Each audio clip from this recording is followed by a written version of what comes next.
Minutes. Hello students, तो आज अपना टॉपिक है अस्थि भंग।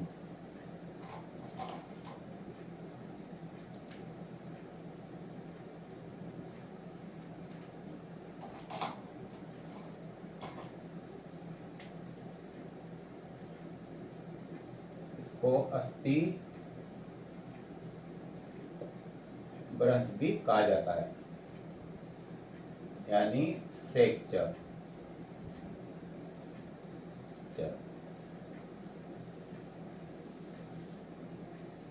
तो अपन जानते हैं कि हमारा जो शरीर है वो कंकाल से निर्मित हुआ है, यानी अस्थियां जो है ना मिलकर के कंकाल तंत्र का निर्माण करती है, और कंकाल तंत्र एक तरह से शरीर का ढांचा तैयार करता है। और पूरा का पूरा जो कंकाल है वो किससे मिलके बना होता है? अस्थियों से। तो वैसे तो पूरा जो कंकाल है, याद रखना, अस्थि प्लस उपास्थि, इन दोनों से मिलकर के बना होता है। अस्थि का मतलब होता है बोन, और इसका होता है कार्टिलेज, इससे मिलकर के बना होता है हमारा कंकाल तंत्र। तो सामान्यतः खेल की गतिविधियों में भागते दौड़ते हुए वक्त या फिसल जाने से कई बार जो अस्थियां टूट जाती है। तो इसमें हमेशा याद रखना, अस्थियां जो टूटती है वो जुड़ती अपने आप ही है, यानी अस्थियों के टूटे हुए किनारों से या टूटे हुए जो सिरे रहते हैं उनसे एक गोंद के समान एक चिकना पदार्थ स्रावित होता है। तो उस पदार्थ के कारण ये अस्थियां परस्पर जुड़ जाती है। कई बार देखा होगा, जैसे मतलब फ्रैक्चर होने के कारण पर डॉक्टर के पास जाते हैं, डॉक्टर जो प्लास्टर उसके ऊपर मतलब चढ़ाता है या प्लास्टर बांधता है। तो जो अस्थियां होती है वह प्लास्टर के कारण सिर्फ बैलेंस में आती है। जैसे उदाहरण के रूप में ये अस्थि है एक, अब इसमें फ्रैक्चर हो गया है ये, यानी इस अस्थि में फ्रैक्चर हो गया, तो टूटते क्या होगा, इसका जो सिर है ना इधर उधर हो जाएंगे, जैसे टेढ़े मेढ़े, ये थोड़ी इधर खिसक और ये थोड़ी सी इधर खिसक, तो वापस ये बैलेंस में नहीं आ पाएगी। तो इनको बैलेंस में लाने के लिए क्या करते हैं, इनको प्लास्टर चढ़ाया जाता है ताकि जो टूटे हुए हिस्से है ना वह वापस कवर हो सके, एक दूसरे में बैलेंस मिल सके इनका। तो इस प्रकार इस कारण से प्लास्टर चढ़ाया जाता है। तो याद रखना, जो अस्थियां रहती है, तो अस्थि अगर बीच में से टूट गई तो इनके टूटे हुए जो हिस्से उनसे एक पदार्थ निकलता है, और इस पदार्थ के कारण अस्थियां स्वतः ही जुड़ जाती है। अगर प्लास्टर नहीं चढ़ाएंगे जब भी जुड़ेगी अस्थियां तो, लेकिन होगा क्या कि वो टेढ़ी मेढ़ी जुड़ जाएगी, इसलिए प्लास्टर चढ़ाया जाता है। तो अपन चल रहे हैं इसमें अस्थि वंश में, यानी अस्थि भंग में। तो इसकी मेन जो परिभाषा है वही है कि मतलब किसी भी बाहरी आघात के कारण प्रत्यक्ष या अप्रत्यक्ष रूप से किसी भी बाहरी आघात के कारण, किसी भी बाहरी आघात के कारण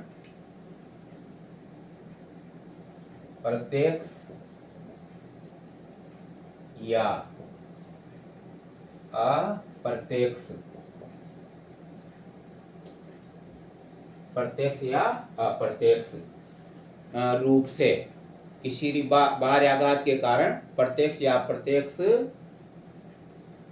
रूप से अस्थि का टूट जाना, अस्थि का टूट जाना क्या कहलाता है? अस्थि भ्रंश कहलाता है, अस्थि भंग या अस्थि भ्रंश।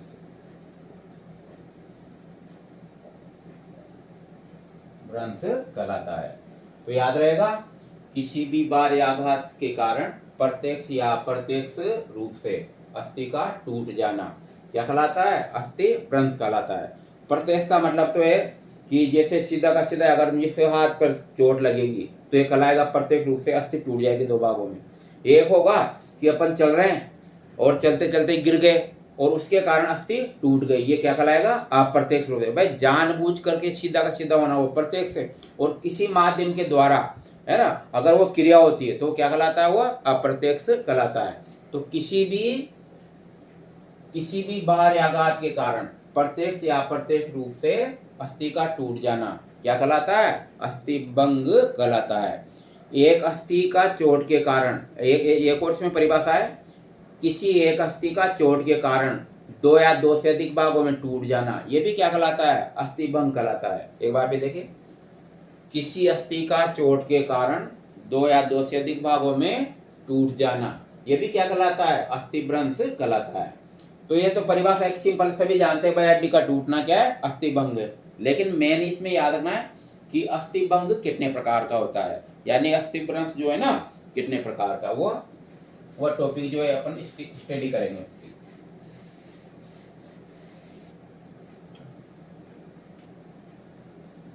नंबर 1 में क्या सामान्य पर टॉपिक है? अस्थि भंग भ्रंश के प्रकार।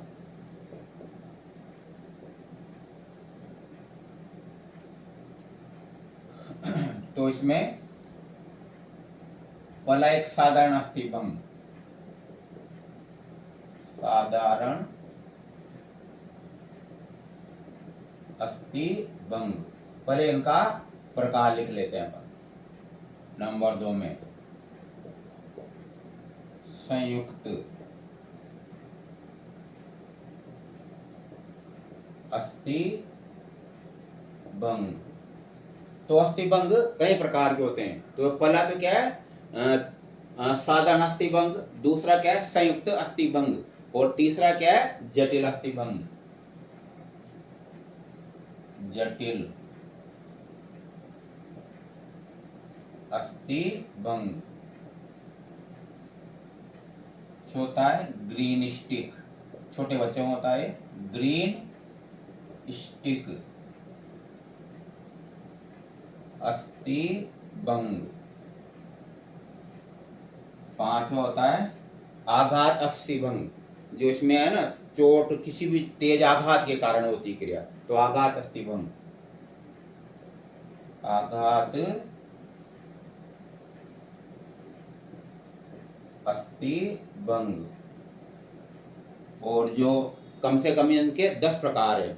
और 6 नंबर पे दबाव या दाब, दबाव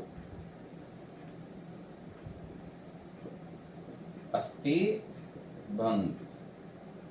और नंबर जो 7 है, मतलब इनका जो वर्गीकरण किया जाता है या इनको जो प्रकारों में, इस मतलब कम से कम 10 प्रकारों में इनको विभाजित किया जा सकता है।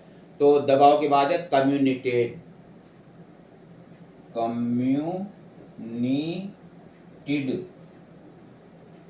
अस्थि भंग, अस्थि भंग।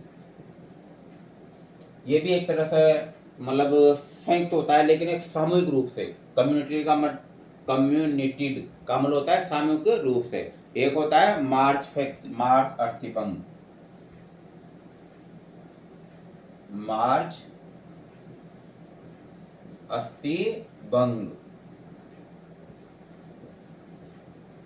नंबर 9, लगभग जिसके 10 प्रकार हैं।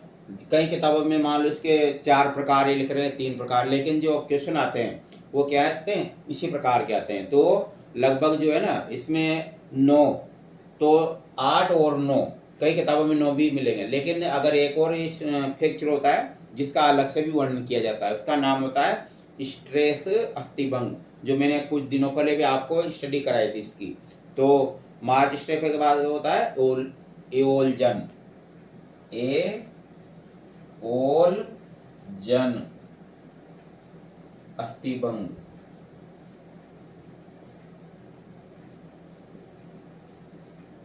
और नंबर 10 में स्ट्रेस स्ट्रेस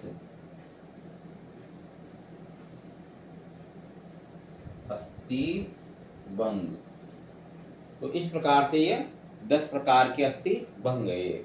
तो इसमें इसको अपन को एक एक कहाँ से क्वेश्चन बनते हैं, किसके कारण होता है, किस प्रकार से ये होता है, ये सारी जानकारी इसके अंदर का अध्ययन करेंगे। तो इसमें से पहला लेंगे अपन साधारण अस्थि भंग, फ्रैक्चर यानी कि। तो साधारण अस्थि भंग में क्या होता है कि इसमें जो है कोई भी जो अस्थि होती है तो वो केवल सामान्यतः टूटती है, यानी त्वचा और ऊतकों को कोई किसी प्रकार की कोई क्षति नहीं होती है। इसमें चोट के कारण केवल अस्थि ही टूटती है। इसमें चोट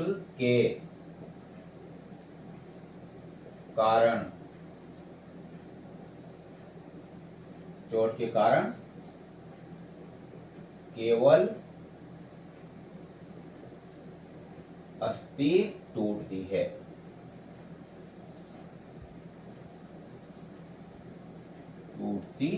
है। चोट के कारण केवल अस्थि टूटती है। त्वचा व ऊतकों को किसी प्रकार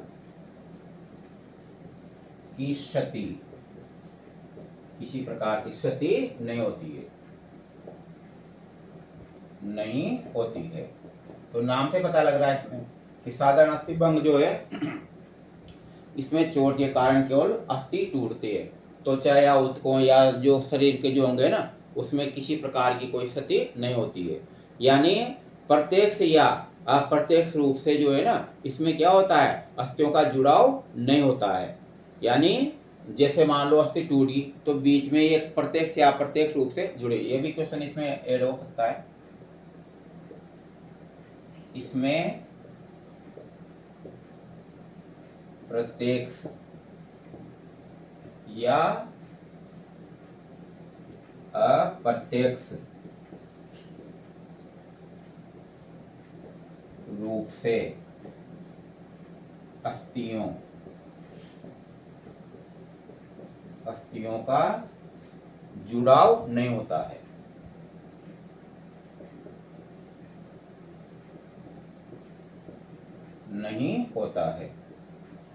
यानी जो अस्थियां टूट जाती है तो टूटने के बाद उनमें किसी प्रकार से वापस उसी बैलेंस में नहीं आएगी, तो सभी एक प्रकार होता है। तो प्रत्यक्ष या अप्रत्यक्ष रूप से इसमें जुड़ाव नहीं होगा। और इसमें मेन जो उदाहरण आता है वो आता है जिम्नास्टिक की जो क्रिया होती है ना, जो एक प्रकार की प्रतियोगिता है। तो जिम्नास्टिक में हेड स्प्रिंग करते हुए क्या रेडियस अस्थि का टूटना। जिम्नास्टिक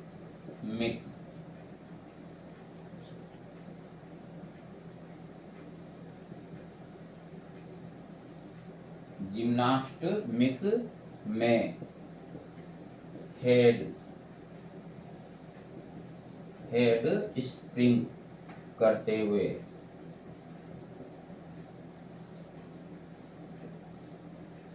जानते होंगे आप, खेलों से संबंधित है। तो जिम्नास्टिक की जो प्रतियोगिता है उसमें जो हेड स्प्रिंग होते हैं ना, तो हेड स्प्रिंग करते हुए क्या हो जाता है, इसमें रेडियस अस्थि टूट जाती है। कहाँ होती है रेडियस अस्थि, रेडियस अल्ना अभी बताते हैं। तो जिम्नास्टिक में हेड स्प्रिंग करते हुए रेडियस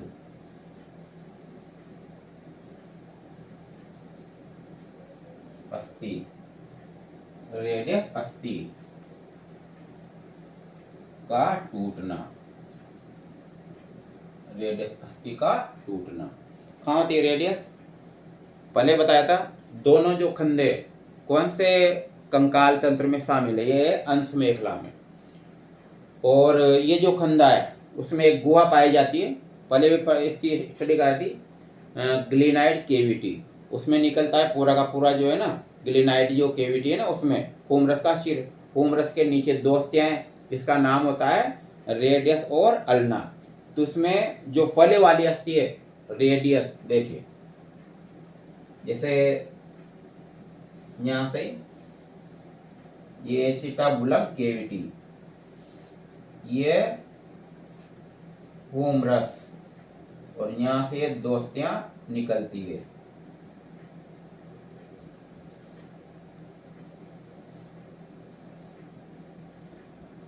ये तो इधर वाली जो है ना साइड पे रेडियस है, ये अल्ना।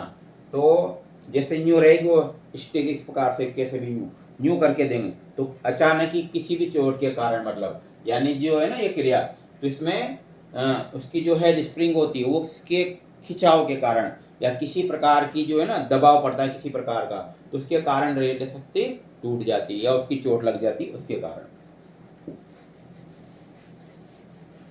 और उसके बाद दूसरा जो है ना अस्थिभंग वो होता है संयुक्त अस्थिभंग।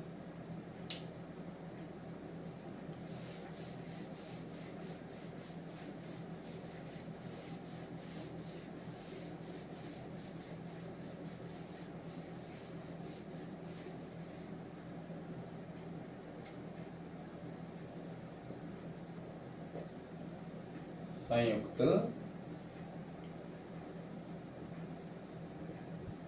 अस्थिभंग नाम से पता लग रहा है, इसमें किसी भी चोट के कारण जो अस्थि होती है वो दो या दो से अधिक भागों में टूट जाती है। यानी और दूसरा क्या है, अस्थि के साथ साथ क्या होता है जो उत्तक होते हैं ना, तो उत्तक या जो मुलायम जो अंग होते हैं उनको भी क्षति पहुंचती है।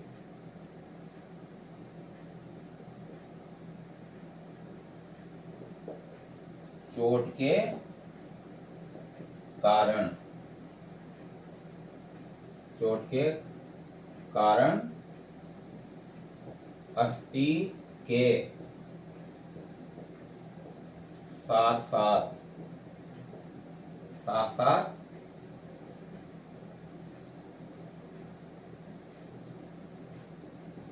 आंतरिक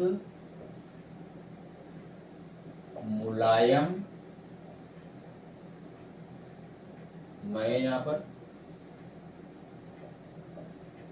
मुलायम ऊतकों व अंगों को भी क्षति पहुंचती है, क्षति पहुंचती है। तो किस टाइप में दबाव ये जो चल रहा है ना संयुक्त अस्थिभंग में, तो इसमें क्या होता है कि अस्थि के साथ साथ शरीर के जो मुलायम ऊतक होते हैं या जो अंग होते हैं अंदर के जो अंदरूनी भाग होता है ना वो उसमें, तो इसमें क्या होता है उनको भी क्षति पहुंचती है। जब किसी वाले में क्या था, पहले वाले में क्या पड़ा था, केवल इसमें अस्थि टूटती है, शरीर की जो त्वचा है या ऊतकों में किसी प्रकार की कोई क्षति नहीं होती है। कौन से पढ़ा था अपन ने, आंतरिक अस्थिभंग में। और संयुक्त में अस्थि दो या दो से अधिक भागों में तो टूटती है वो, लेकिन साथ में क्या होता है कि जो आंतरिक जो मुलायम अंग या ऊतक है उनको भी क्या पहुंचती है, इसमें क्षति पहुंचती है। और साथ में क्या होता है कि क्षतिग्रस्त अस्थि जो है ना तो वह त्वचा से बाहर निकल आती है। तो इसमें एक चीजें ये भी नोट कर लेना, अस्थि दो या दो से अधिक, दो या दो से अधिक भागों में टूट जाती है, दो या दो से एक भागों में टूट जाती है। जो टूटे हुए भाग है वो कई बार क्या करते हैं मतलब त्वचा से बाहर निकल आते हैं। यानी इसमें जो टुकड़े होते हैं, जैसे मान लो ये थोड़ी ज़्यादा लगती है चोट, तो कई बार ये त्वचा से अस्थि है ना ऊपर उभर करके आ जाएगी, है ना, अर्थात त्वचा से बाहर निकल आएंगी। इसमें लिख देते हैं टूटा हुआ, या अस्थि का टूटा हुआ भाग है ना,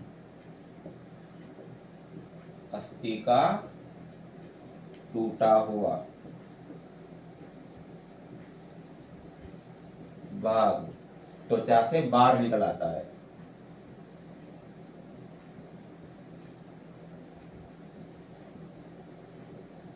बाहर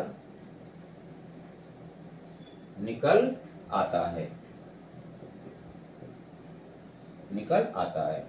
तो इस प्रकार से ये जो पॉइंट है यहाँ से क्वेश्चन बनते हैं। और जो जैसे सेमेस्टर एग्जाम में जो है ना, इसी प्रकार से उनका वर्णन करना होता है।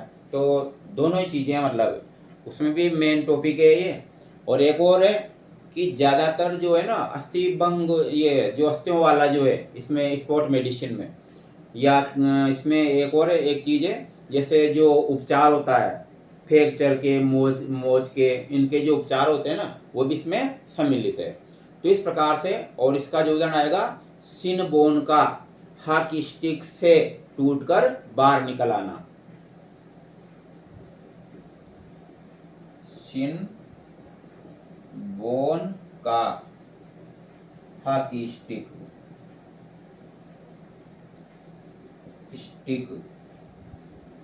से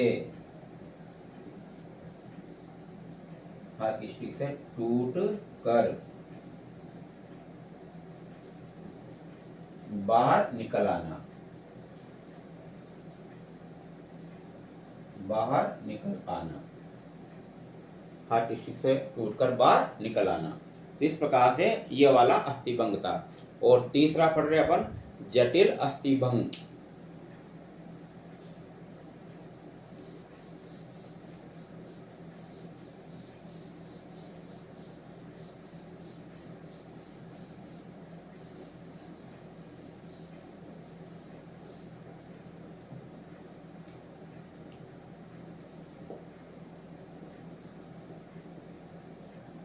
जटिल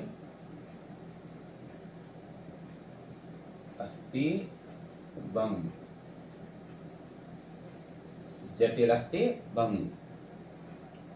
तो जटिल अस्थिभंग होता है, उसमें क्या होता है कि अस्थि के जो है ना, अस्थि के साथ साथ आंतरिक जो मुलायम ऊतक है उनको भी क्या होती है, सती, यानी उसकी तरह है। उसमें भी सती हुई थी जैसे मुलायम ऊतकों की, और इसमें भी क्या होती है, सती होती है। लेकिन इसमें क्या होता है कि ज़्यादातर जो चोट होती है ना वो थोड़ी ज़्यादा होती है इसमें, मतलब यानी अस्थियों में ज़्यादा क्षति होती है। तो अस्थि के साथ साथ आंतरिक मुलायम ऊतकों को भी क्या होती है, क्षति होती है।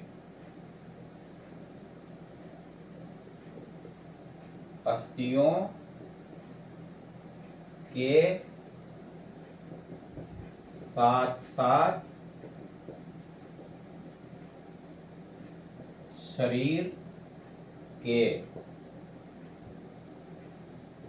मुलायम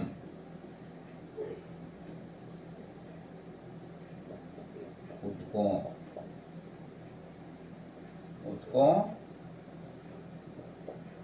को भी क्षति होती है।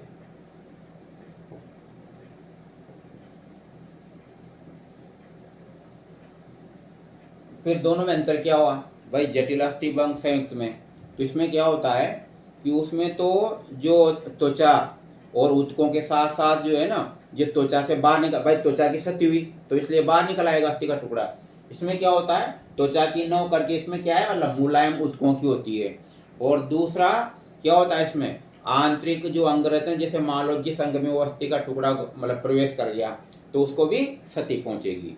तो इस प्रकार में जो जटिल अस्थिभंग होता है इसमें कई थोड़ी सी क्रियाएं ज़्यादा होती है, यानी हानि ज़्यादा होती है। जैसे ज़्यादातर जटिल अस्थिभंग जो होता है ना वो बॉक्सिंग में होता है, मतलब बॉक्सिंग में जो प्रहार यानी चोट ज़्यादा होती है, इसके कारण जो है ना अस्थियों में ज़्यादातर फ्रैक्चर होते हैं। तो बॉक्सिंग में खोपड़ी का अस्थिभंग या खोपड़ी का टूटना, बॉक्सिंग में खोपड़ी की अस्थि का टूटना, खोपड़ी की अस्थि का टूटना। दूसरा होता है पसलियों वह फेफड़ों को क्षति पहुंचना। क्योंकि कई बार आपने देखा बॉक्सिंग में यूं भी दी जाती है सीधे, भाई सिर में तो पड़ती है मुक्के की जैसे यूं मानो, लेकिन बहुत सी बार यहाँ पड़ गया तो यहाँ वो क्या होगा, अस्थियों को तो क्षति इसको पसलियों को तो क्षति पहुंचेगी सही, लेकिन वह फेफड़ों तक पहुंच जाएगी। कई बार तो ऐसा होता है कि जो पसलियों के जो टुकड़े हैं वो फेफड़ों के अंदर प्रवेश कर जाते हैं, जिससे यूं मानो कई बार मौत भी हो सकती है ना। तो इस प्रकार पसलियों व फेफड़ों को क्या होती है, क्षति होती है।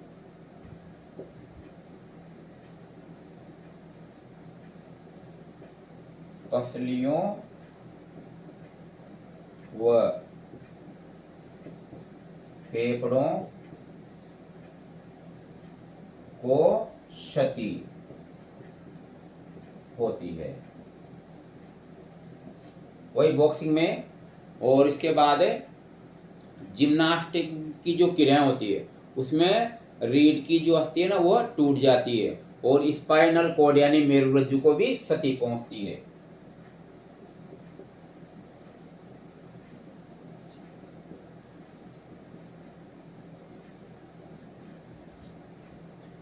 जिम्नास्टिक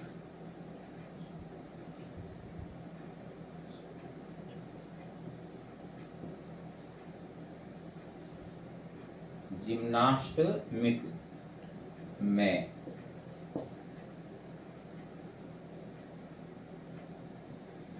रीढ़ की अस्थि यानी रीढ़ की हड्डी या जो मानो भी इसका दूसरा नाम लिखते हैं रीढ़ की अस्थि, मेरुदंड, मेरुदंड का टूटना व मेरुरज्जु, स्पाइनल कॉर्ड कहते हैं इसको, मेरुरज्जु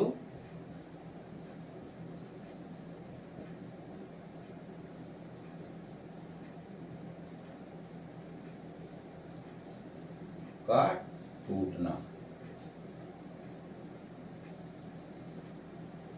हुआ मेरुरज्जु स्पाइनल कॉर्ड को क्षति पहुंचना। ये टूटता नहीं है, इसको क्षति पहुंचेगा को क्षति पहुंचना। क्योंकि जो रीढ़ की हड्डी है ना उसमें से अंदर से क्या प्रवेश करता है, पूरा का पूरा जो है ना मेरुरज्जु वह प्रवेश करता है इसमें। तो इस प्रकार से ये टॉपिक था। तो इसमें थोड़ा सा आगे महत्वपूर्ण टॉपिक है ना। तो देखिए बॉक्सिंग में खोपड़ी की अस्थि का टूटना सीधी प्रत्यक्ष रूप से चोट लगती है, इसी के साथ साथ पसलियों और फेफड़ों को क्षति पहुंचती है। जिम्नास्टिक में रीढ़ की अस्थि का टूटना, अब रीढ़ की अस्थि में क्या रहता है, मेरुरज्जु रहता है ना, तो उस मेरुरज्जु को क्षति पहुंचती है। और इसके बाद जो अपना जो कौन सा है, तीसरा हो गया ना, अब चौथा चलेंगे। और चौथा होता है ग्रीनिस्टिक अस्थिभंग।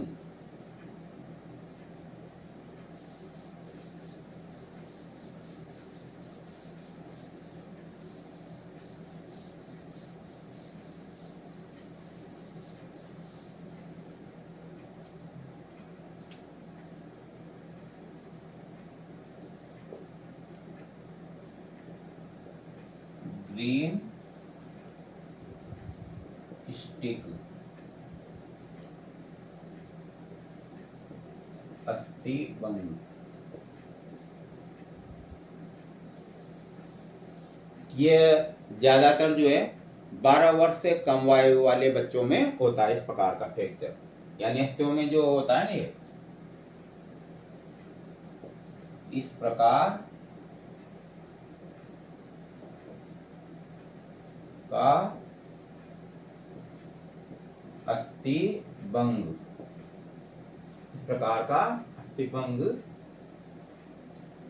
12 वर्ष से कम आयु, 12 वर्ष से कम आयु के बच्चों में होता है। इस प्रकार का अस्थिभंग 12 वर्ष से कम आयु के बच्चों में होता है, क्योंकि इनकी अस्थियां क्या रहती है, सामान्यतः विकसित नहीं होती,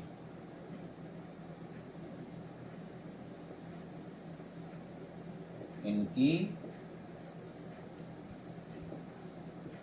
अस्थियां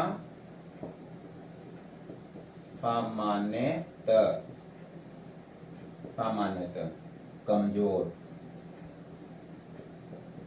कमजोर होती है। इसलिए इसमें क्या होता है, इस प्रकार का अस्थि भंग होता है। इसमें अस्थि के टूटने के बजाय कई बार जो है ना आघात के कारण, अस्थि टूटने के बजाय क्या है, आघात के कारण क्या होता है, उस स्थान पर क्या है, अस्थियां मुड़ जाती है।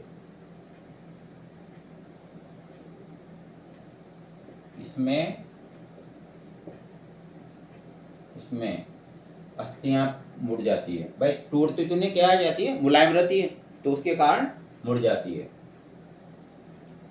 इसमें अस्थियां मुड़ जाती है।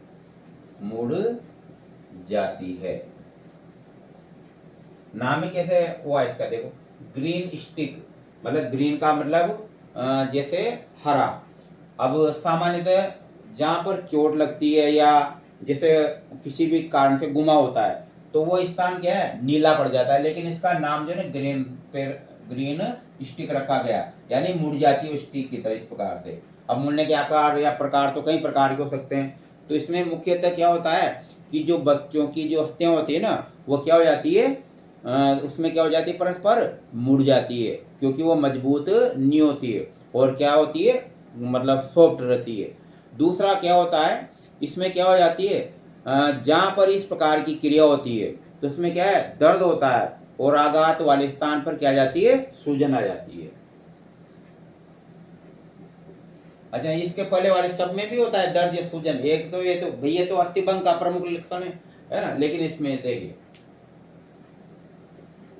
इसमें दर्द होता है एवं सूजन आ जाती है,